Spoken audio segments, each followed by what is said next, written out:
અમદાવાદના ટ્રાફિકથી ધમધમતા income tax બ્રિજના expansion joint ખુલ્લા પડતા વાહન ચાલકોમાં ભયનો માહોલ સર્જાયો છે।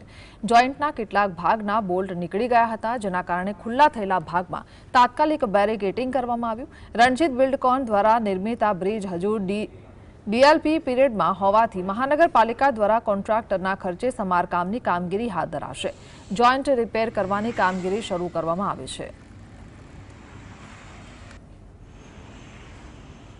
સુભાષ બ્રિજ બાદ હવે જે ટ્રાફિકથી ધમધમતો એવો ઇન્કમટેક્સ ફ્લાયઓવર છે તે ચર્ચામાં આવ્યો છે, કારણ કે જે આ ફ્લાયઓવર છે તેના એક્સપાન્શનના જે જોઈન્ટ છે તે ખુલી ગયેલા જોવા મળી રહ્યા છે। તમે જોઈ શકો છો કે જે જોઈન્ટ છે તે ખુલેલા જોવા મળી રહ્યા છે, જે બોલ્ટ છે તે પણ ઉપર આવી ગયા છે, ખુલી ગયેલા જોવા મળી રહ્યા છે। એટલે કહી શકાય કે જે આ એક્સપાન્શનના જે જોઈન્ટ ખુલેલા છે તે ક્યારેક દુર્ઘટના સર્જી શકે છે। 2019માં એટલે કે 6 વર્ષ પહેલાં જે આ બ્રિજ છે તેનું છે તે લોકાર્પણ કરવામાં આવ્યું હતું। કેન્દ્રીય ગૃહમંત્રી અમિત શાહ દ્વારા આ ફ્લાયઓવર છે તે ખુલ્લો મૂકવામાં આવ્યો હતો, ત્યારે હવે જે એક્સપાન્શનના જે જોઈન્ટ છે તે ખુલી ગયા છે, ત્યારે કોર્પોરેશન દ્વારા હાલ તો બેરિકેડિંગ કરવામાં આવ્યું છે અને જે જોઈન્ટ છે તે ફરીથી છે તે રિપેર કરવામાં આવશે।